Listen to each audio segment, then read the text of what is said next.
Welcome, and come on out tonight. We are going to do a couple of just traditional Christmas hymns. We have a petting zoo, hot chocolate for the kids, and we will put your tree that you buy on your car for you. I won't, my kids will. They're going to do it. They're going to do it. It's going to be fun. We're excited, and we just want to all come out and kind of usher this season in together as we're actually wrapping up a series that we've been involved in. We've been having a conversation as a church this is the conversation we're supposed to have. We're supposed to open God's word and say, well, who is God? What are the characteristics of the living God we serve? What's he like? We find that out by looking at how he constantly pursues relationship with us. He did so with Abraham and Isaac and Jacob. And so we learn about this unchanging, faithful, good God through how they experience him, because they are like us. They wake up in the morning and they've got a to-do list and they've got real world problems. And God shows up in the midst of their problems and walks them through, helps them navigate the wilderness experiences in their life. That's why it's been an incredible series. I've been on the other end more than one time in this last 8 weeks of a phone call that would forever change a part of our family, our extended family. We've had multiple phone calls. Last Friday, we got a phone call at about 2:30 that changed one of my best friends' lives forevermore. And this just happens to us. Maybe in the midst of this series, you were not in a wilderness experience, a trial or a difficulty, but through the last 8 weeks, that phone has rang and you found yourself saying, God, what am I to do? We were actually going to be looking at an incredible character named Jonah, who went on a boat ride, got eaten by a big fish from the sea. And I had a lot of energy for that, but coming into this season, we do this at times. We make decisions just to change the text. And so we're going to be in the book of Daniel. And I have to say, all of the places that we have looked for the last 8 weeks, they're dear to me because they're actual places. They're not fairy tale accounts. These are not stories. These are his story of him pursuing us. Real places with real people. I've been to the Promised Land, the Holy Land, a few times, and most recently with my wife, Jen and I are going back in November, and we would like to extend an invitation to you. If you would like to join us on a trip and see some of these places, you can stand in Joppa and look out at the sea where Jonah left off disobeying God, and a fish came up and swallowed him whole. I've stood there and looked out at that body of water and got the heebie-jeebies. It's awesome. Come and do it with me, okay? Come on out. November 9th to the 18th, we are doing that trip. If you've got any questions, I would love to chat with you about it. Let's dive in now to our character for today, Daniel.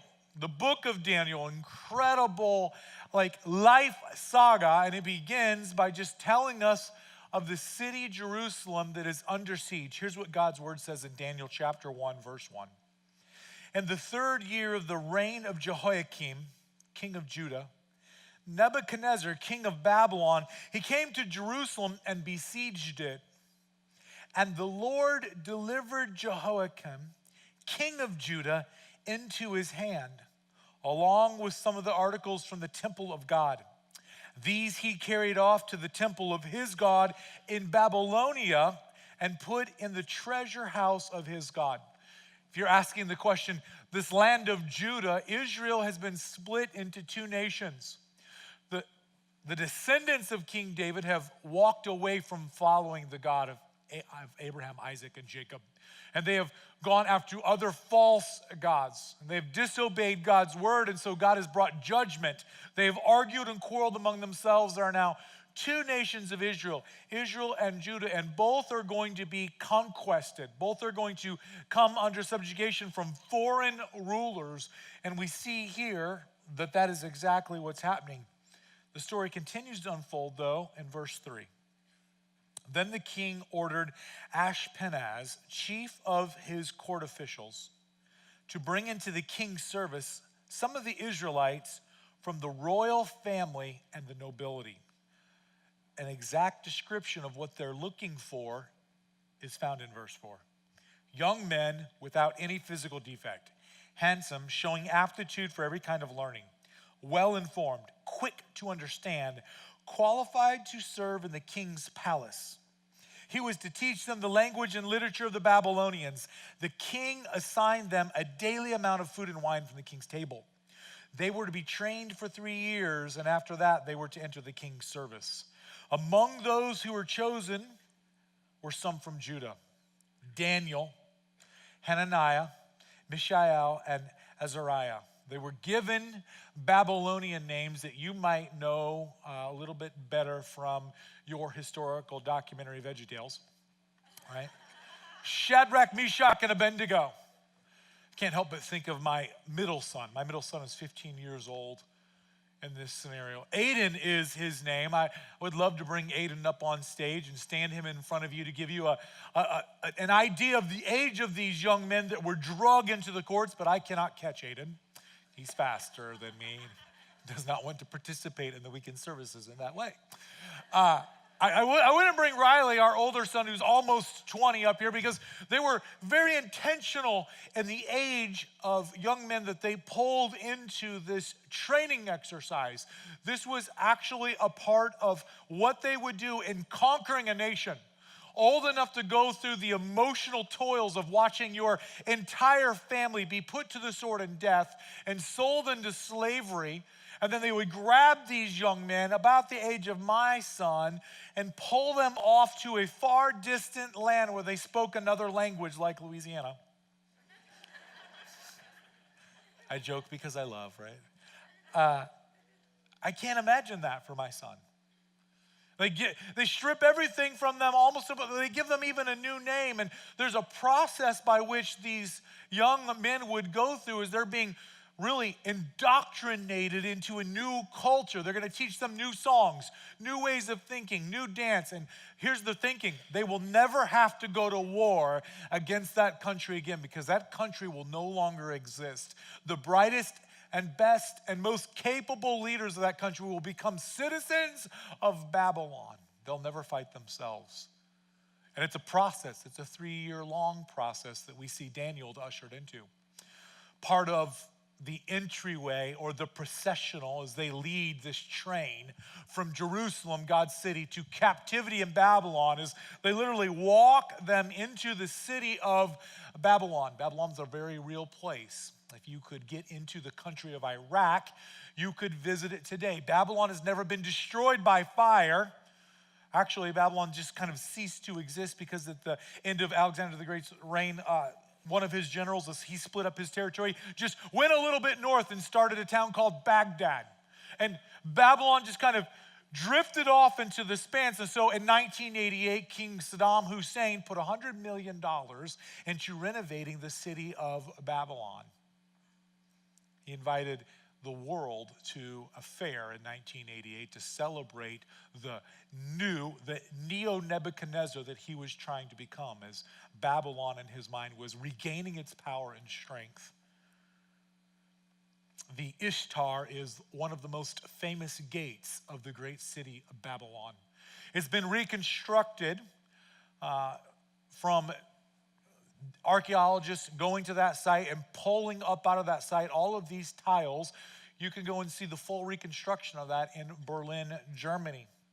This long processional that these young men were walked down would be on each side of them filled with lion after lion after lion, their mouths open, showing their teeth. This was the symbol of the great pride and the God of Babylon that delivered all of these nations to them. It was the symbol of who their God was, their power, their strength, their might, their ability to overcome all of their foes. And every dignitary that came to visit would have to walk that procession and see lion after lion after lion until you finally got to those large gates and entered the main citadel. You can travel to see one that's a little closer. The Chicago University Institute of the Orient has one of those tiles put together where you can see just one of those lions. It's incredible to stand in front of that, and you can almost reach out and touch a place where Daniel would have walked by. A real character ushered into a real land. It's a difficult, life-changing experience. Daniel was exiled. It's the word we use for someone who's been taken from their homeland and dropped in a new environment. Daniel was living an exiled life experience in a very modern and posh city. And I look at his story and his life situation, and I'm hit with this reality this week. We have got to come to grasp with this reality, you and I, that we too are living in a reality of exile. If Jesus Christ is the Lord of your life and he is directing your life, then the deepest part of your gut tells you that this world is not your home and you are just temporarily here. There's another home that is being created for you that you are destined for. And Jesus himself is creating that home. I'm reminded by this, Jennifer and I, we've supported Campus Crusade, Campus Crusade for Christ on campuses across our country for years. We've got friends that are involved there. Our church also supports Cru and their main headquarters in Orlando. I recently received a letter. 2018, they did a survey of collegiate students across the country and asked them questions about their faith. Some of the answers are staggering. Help remind me that we indeed are in an exiled land. 79% of the students surveyed said this: you can believe whatever you want as long as those beliefs have no impact on society. It's fair game. Do whatever you want. Think whatever you want. Believe whatever you want. As long as it doesn't bother your neighbor to where he calls the cops, have at it. Another stat they came up was 57% of those surveyed said this: say whatever is right for your life or works best for you. You circle that, and that is the only truth that you'll ever actually know. The last one probably shook me more than any other stat they had in this fundraising letter for Cru this week. They said 60% of students believe it is extreme. It's considered extreme in nature, extreme behavior to attempt to convert another person to your faith. Everything about the culture that Daniel was thrust into was intentionally designed to have perfect compliance from him. It demanded Daniel's compliance to the norm of that culture. And we find ourselves in the exact same scenario today. How do we react to a culture that is fighting against the very things that we say we believe? What do we put in our tool case to this land of exile that we find ourselves in? Daniel put in his suitcase and marched into the inner realm and workings of the temple system in Babylon. 3 things. The first would be respect, respectfulness. Did anyone argue about anything with a family member over the past week? Hey, maybe this message was like a week late, right? We should have had it before we all invited our family to our house for Thanksgiving. We're normal people at my family. We argued over a puzzle piece from last year, actually. And then 2 more puzzle pieces from this year. It was an intense argument, so bad that one family member, who I will not mention by name, Seth, said that he'll never put a puzzle together at my house again. I had nothing to do with it. I was asleep on the couch. That has been documented. Respectfulness is what we see in Daniel's demeanor as Daniel walks into this new culture. But that is gently coupled. It is interwoven with this: an obedience and faithfulness to everything that God called him to. Respect for the people that he would encounter, that God put in authority over him, but an undenying love and attachment and adherence and obedience and faithfulness to everything that God called him to. Those 2 things, followed by the third, and probably the undergirding of all of it, was this: he prayed to a living God. Respect, faithfulness to his beliefs, and prayer for a living God. It came right away. Daniel chapter 1 records the very first problem. The king said, you're going to eat the food I give you. Daniel in verse 9 said, I will not be defiled by that food. There were strict ordinances put in God's word about what he could and could not eat. We have been relieved from that in the New Testament. But Daniel could not do that and still serve God. It would be against what God had called him to. And so he said, test us. He showed respect. He said, test us, to those in charge. Test us for 10 days and let us eat the things in accordance with our faith. If we are not stronger than all the other men who eat the king's delicacies, then we will comply. And in 10 days' time, Daniel, Shadrach, Meshach, and Abednego in every metric were stronger and more healthy than the other men who ate the king's menu. God showed up.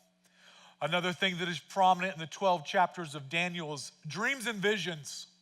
The king is plagued by a dream that he does not understand. It distresses him so much, it's so weird to him, that he assembles all of his court and says, I need to know an answer to this. All you wise men that I pay to eat here, if you can't answer this dream and explain it to me, you're no use to me, I'll kill you.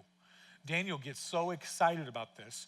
He literally, it's an opportunity. He runs home. Verse 17 says, he returned to his house and explained the matter to his friends.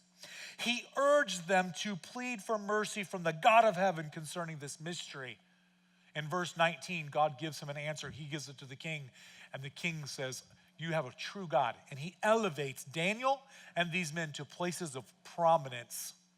He elevated their position and what they would rule and put them into places of authority throughout the land. Daniel was retained for the royal hall and the inner workings of the country, and Shadrach, Meshach, and Abednego were sent to provinces. They were in an exiled land, but God shows up in their land of exile. Obviously, when these young men rise to a place of prominence, haters are going to hate. There are people that want their jobs, that want their influence and power, and they devise a plan to get rid of Shadrach, Meshach, and Abednego, and it circled around a statue that Nebuchadnezzar had built of gold. Everyone was to bow to this statue. And these young men said, we will not bow to that statue. They knew that they'd made the statue themselves. It was not a living God, it was a fake God. Listen to their answer. If you do not bow to this statue, here's the edict. You are going to be thrown into a furnace. Here's their answer in verse 16 of chapter 3.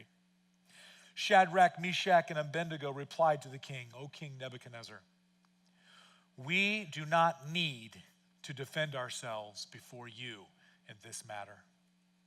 If we are thrown into the blazing furnace, the God we serve is able to deliver us from it, and he will deliver us from your majesty's hand. But even if he does not, we want you to know, your majesty, that we will not serve your gods or worship the image of gold you have set up.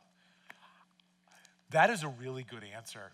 I mean, if you're just looking for good answers in life, they did not skirt around it. They didn't find a way to kind of bow to it really quickly and move on, did my thing. Okay, I'm participating, not in my heart, fingers crossed. Straight up to him. Hey, here's the deal. Not gonna do it. Respectfully. They found a way to give honor to who he was and say, this isn't between you and us. We're not defending ourselves. We're gonna obey our God. We know the penalty. He'll save us. If he doesn't, not bowing to fake gods. We don't do that. Clear line in the sand. I want to read to you Daniel chapter 3, verse 21. Just listen to the account of what happens. So these men wearing their robes, trousers, turbans, and other clothes were bound and thrown into a blazing furnace. The king's command was so urgent and the furnace so hot that the flames of the fire killed the soldiers. Real flames, everyone. If you're looking it wasn't a real fire and that's why they were saved. And no, it killed the other guys when they even got close. It's a real fire. Verse 24. Then King Nebuchadnezzar leaped to his feet in amazement and asked his advisors, weren't there 3 men that we tied up and threw into the fire? They replied, certainly, your majesty. I don't know if they're eating cakes over there, if they're not watching, they're all high-fiving each other, got rid of those guys. The king's seeing something that they're not. Certainly, your majesty. Verse 25, he said, look, I see 4 men walking around in the fire, unbound, unharmed, and the 4th looks like a son of the gods. Just a little point of clarification. Nebuchadnezzar did not grow up in Sunday school, okay? He He's got no theological training. He's just a guy, right? He's a king. He's an educated man. He's clearly been able to war against other nations and build an empire. And he's just looking at this, looking for real world results. 3 guys go into the fire. There's someone else walking in there, and they're so shiny, they've got to be a god. And he reaches out and he says this, such a telling statement. Nebuchadnezzar then approached the opening of the blazing furnace and shouted, Shadrach, Meshach, and Abednego, servants of the Most High God. He just recognizes your God, it is a higher God than all of the other gods that are here. They pull them out of the furnace. Nothing is burnt on them. And verse 29 ends with this. If you go down to verse 29, here's why he calls their God the Most High God. He says, no other God can save in this way. Babylon is a land of many gods. He's like, I've been doing some God study in my time of conquering nations, and no other God saves the way your God saves. I've been burning people in my fireplace for a long time, apparently. Not the first roasting he's had. He's got a chair to watch the fireplace roastings. No other God saves this way. They're in a real exile. We are in real land of exile. God shows up for them. God shows up for us. But Daniel has another encounter that is mind-blowing. Same scenario. They hate Daniel because they want his influence and they want his prominence. They say in Daniel chapter 6, we can find no negligence. He's not lazy. We can find no way where he has been corrupt. I mean, there's no side deal that Daniel's working to make, just a little extra bling bling. It's not happening. They can't find anything for this guy. And they say this in Daniel 6, verse 5. The only way we can get to this guy is if we get to him by the laws of his God. And so they devise an edict before the king. Here's how it works in the law of the Persians, the Medes and Persians. If the king makes an edict, even the king himself cannot redact it. Once it has been written into the law, it's a done deal. They know this. They trap the king. Nebuchadnezzar and Daniel have grown close. Daniel's on the inner circle. He has the ear of the king. Daniel's helped interpret dreams. He's been a good advisor. They clearly have a relationship, as the story shows. They say, oh, king, how about this? For 30 days, no one prays to anyone but you. If someone prays to someone but you, let's throw them in the lion pit. That's always fun. The king's like, sounds great. Sounds reasonable. People should only pray to me. Let it be. They make it an edict. The trap has been set. Daniel learns about the trap in Daniel chapter 6, verse 10. Can I read you his response? It is so awesome. Daniel learned that the decree had been published. He went home to his upstairs room where the windows opened towards Jerusalem. He's not in Jerusalem. He's longing for home. He's in exile. And he opens those doors to Jerusalem and looks out to the country that he misses, the smells, the family. 3 times a day, he got down on his knees and prayed, giving thanks to his God, just as he had done before. There's no stomping into the king's office. There's no plotting against these guys. There's no counterattack. There's no ace up his sleeve. He's just respect. But I will be faithful to the things my God has called me to. And I'm going to be praying. If I'm going to be found, I'm going to be found praying. He is found. The king is so distressed. In verse 14, it says, he did all he could do to save him until sundown. Can I read to you verses 16 of Daniel chapter 6? An incredible account. So the king gave the order. They brought Daniel and they threw him into the lion's den. The king said to Daniel, may your God, whom you serve continually, rescue you. I love that. Verse 17, a stone was brought and placed over the mouth of the den, and the king sealed it with his own signet ring and with the rings of his nobles, so that Daniel's situation might not be changed. No one's coming in the middle of the night and pulling Daniel out or giving the lion some tranquilizer shot. Ain't happening. You'd have to get all the nobles together with their rings. It's a big to-do. It's not going to happen. This thing is sealed till daylight. The king in verse 18 returned to his palace and spent the night without eating and without any entertainment being brought to him. He could not sleep. At the first light of dawn, the king got up and hurried to the lion's den. When he came near the den, he called to Daniel in an anguished voice, "Daniel, servant of the living God, has your God, whom you serve continually, been able to rescue you from the lions?" Daniel answered, "May the king live forever. My God sent his angel and shut the mouths of lions. They have not hurt me, because I was found innocent in his sight. Nor have I ever done any wrong against you, your majesty." Respect. Faithfulness and obedience to the things God called him to be faithful to. And a person of prayer in a wilderness situation. The king was overjoyed and gave orders to lift Daniel out of the den. When Daniel was lifted from the den, no wound was found on him because he had trusted in his God. Man, I get it. You are living in an exiled situation. And God shows up for Daniel. God is continuing to show up for you. And there are still lions on the prowl. Did you just get the bookends of this story? The 15-year-old Daniel with his suitcase, family dead, heir of David, a would-be possible king of the nation of Israel. And he's walking and he's looking at these lions, mouths open, all the way up to this majestic gate. And this new powerful God of Babylon is going to rule over you, and we're going to change you. You are going to be one of us, Daniel, and you're going to like it. We're going to work on you for 3 years. We're going to give you a new name. We're going to give you food to eat. You're going to learn all of our dances and holidays. You're going to love it, man. And Daniel says, "I'll respect you. But I will not turn against the God of my fathers, the God of Abraham and Isaac and Jacob, because he's a real God. Your gods are fake gods. And I will pray and I will cry out to him." There are still lions on the prowl. But God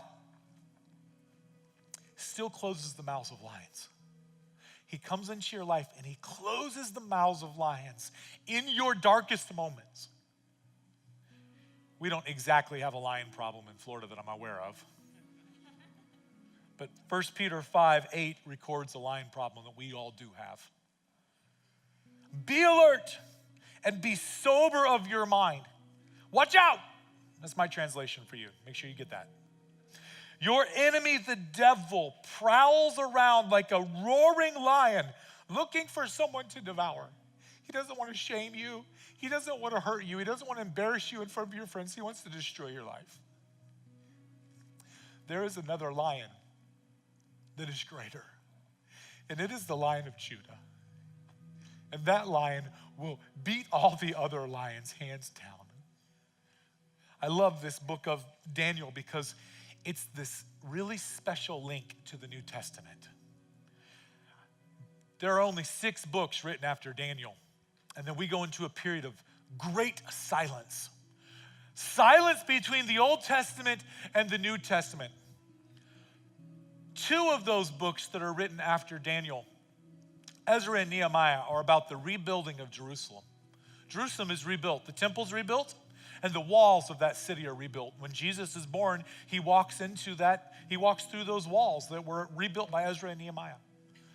But Daniel's like the last voice that we really hear from for this long period of silence. And there is an angel that shows up to Daniel in Daniel chapter 7, 8, 9. Now, angel appearances in the Bible are very clear. We do something around Christmas time where we make angels look approachable. I mean, they're so pretty, we put them on our trees. They've got bedazzled stuff all over them. At Cracker Barrel, there's glitter all over my car from angels. Till April, there'll be glitter in my car from angels we've bought. When angels appear in God's word, the first thing angels have to always do is say, "Hey, chill out. It's okay. Because angels freak people out. Angels are actually scary. There's only 2 angels named in all of God's word. Gabriel, my favorite because of his job, shows up for the very first time to Daniel. And he says, Daniel, I know you're in a desert and I know you want to go home. I got something even better for you. 483 years from the day that they start building the walls in Jerusalem, the Messiah is going to come. Daniel chapter 8 and 9 record this. 483 years exactly. When they start rebuilding the walls of Jerusalem, count it, 483 years, a Messiah will come and he will take on the sins of your people. 483 years from the building of the wall, as recorded in Ezra and Nehemiah, Jesus Christ is born in a manger. Can I tell you the very next time that Gabriel shows up in God's word? He shows up in Luke chapter 1. And he says, hey, Mary, you're going to have a baby. I've been waiting 483 years for this. This is my job. I told Daniel, it's like the last great memory I have. And now I'm here to tell you that this child will do what Isaiah said. He will take on the sins of the world. If you're in exile, Daniel gets it. I think Jesus gets it. He knows what it's like to be thrown into a cave and have a stone rolled in front of him. He knows what it's like to take on the sins of the world, even though he never committed one himself. He also knows what it is like to roll that stone away and come up out of that grave and defeat death. We get to join in with Gabriel and we get to say this: heaven is coming. Heaven is coming to earth. Heaven has never stopped coming to earth. And when we turned our back on God in the Garden of Eden, he started pursuing us. He has pursued us. He has pursued you through Abraham and the stories of Isaac, and through Jacob, who he called Israel, and through this people called Israel that Christ was born into. And Christ has made a way for you to be returned in relationship with the Father. Heaven is coming. As we embark upon a season of celebrating with the whole world this piqued and renewed interest, for the first time can we see with brand new eyes that the Christ child lived a perfect life and never sinned, and was able, rightfully able, to take on your sin so that you don't have to bear the burden of that. Can we stand and can we sing this song that heralds the idea that heaven is coming? Let us sing with one voice.